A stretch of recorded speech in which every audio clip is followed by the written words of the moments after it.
Did you know that when we conclude our prayers with Amen, we are in actuality giving worship and praise to an evil Anunnaki alien man named Marduk, who is also known as Amun Ra in the Egyptian pantheon. Amun Ra gave a decree thousands of years ago on Earth that humans should honor and thank him by saying his name Amen at the end of their prayers. Amun Ra, also recognized as Marduk in Sumerian text, was the chief god deity of Babylon and is an immortal Anunnaki alien who has covertly governed and owned planet Earth for millennia and still owns it now. Amun Ra was responsible for initiating the significant pyramid wars in Africa and the Middle East around 4,000 years ago, leaving the lands in complete desert due to the advanced weaponry that destroyed most plant life. His intention? He yearned to be the singular God revered by human beings who were engineered in the Garden of Eden. Each member of the Anunnaki royals was allocated designated periods in the cosmic constellations to govern and rule Earth.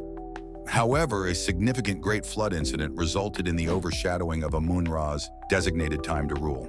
The Anunnaki and Atlanteans from Nibiru represented a diverse civilization.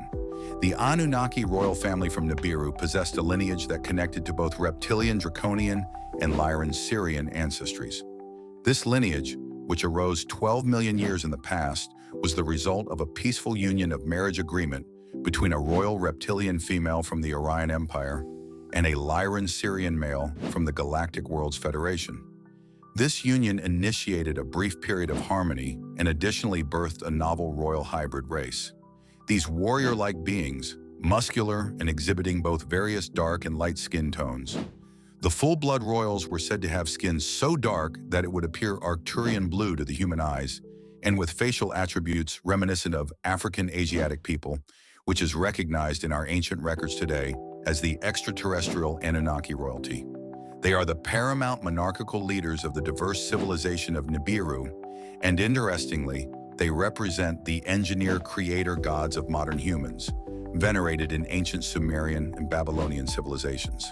Deep within this lineage, Marduk was the son of Enki, Nibiru's eldest and most learned prince. Enki was born to King Anu and a servant woman of Pleiadian heritage. Widely recognized for his wisdom and might, Enki had a son named Marduk, also known as Amun Ra. After a long myriad of years, when he finally ascended to power on Earth, he decreed that whenever humans communicate with the divine, they should direct their devotion to him and conclude their invocations by uttering his name.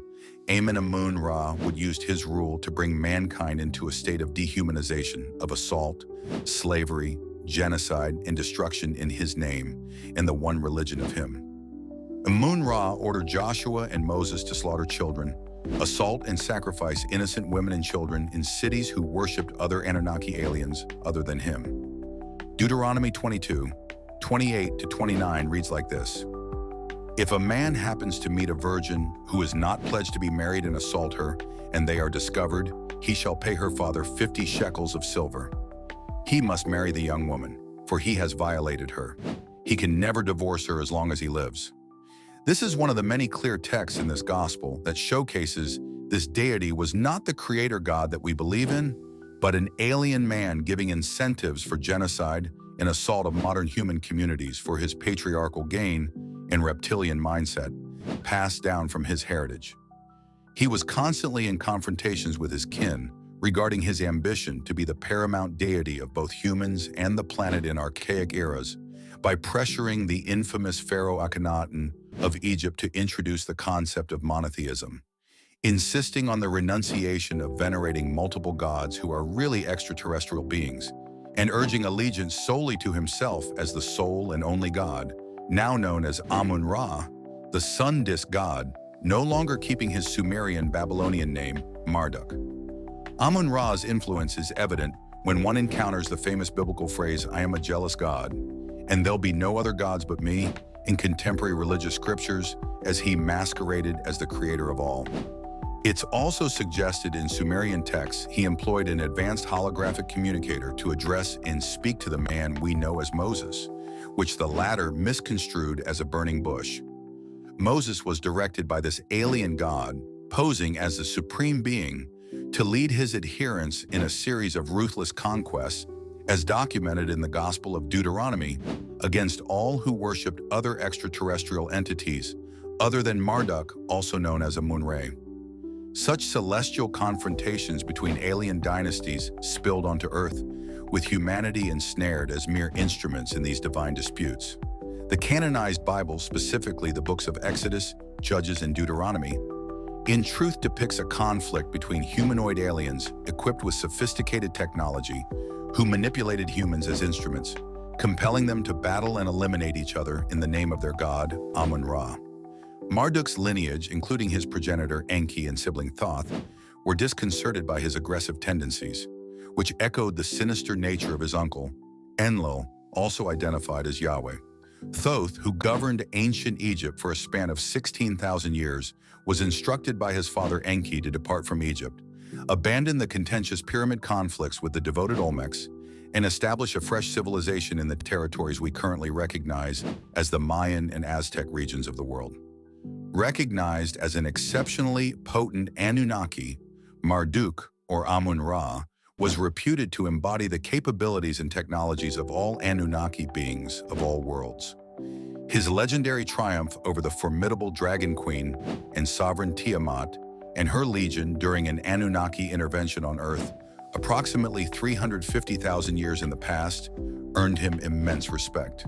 The Anunnaki, in appreciation, conferred upon him 50 titles and designated him as their leader, with 50 being a number of great import, formerly linked to the deity Enlil, whom Marduk supplanted as commander god of Earth.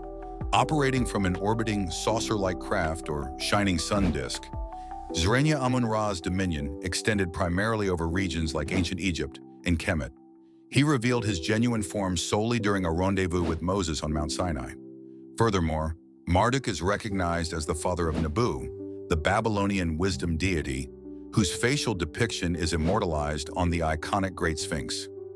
Popular belief holds that Amun-Ra's lineage is intertwined with that of the ancient Egyptian monarchs, and remnants of this royal genealogy, including the renowned King Tut lineage, persist in modern-day humans through breeding and genetic markers placed through advanced technology. Yet Amun-Ra's disposition was far from benevolent, with a distinct narcissistic God complex streak. Our souls have already ordained that we are the light against the dark. As we continue in the age of Pisces, his dominion over our world remains unchallenged. However, once we enter the age of Aquarius, our souls will return to the higher astral dimensions and New Earth. His current whereabouts remain uncertain, but indications suggest his proximity is close, much like the Sith Lord Emperor Palpatine from Star Wars films. Speculations abound regarding secret cabals in the elite, who may venerate Amun Ra and possibly operate under his aegis, striving to perpetuate our intellectual and spiritual subjugation on this planet. In retrospect, we are all like Neo and Trinity in the Matrix, forever battling and conquering the mathematical yin and yang multiverse. We ask that you take these spiritually truthful tenets at your behest and seek out the truth in your own time, and then you will begin to see the connections of these ancient mysteries unveiled. If you like this video, please like, share, and subscribe to Feli for more episodes on ancient mysteries and legends. May the eternal light forever guide your path. See you on the next episode.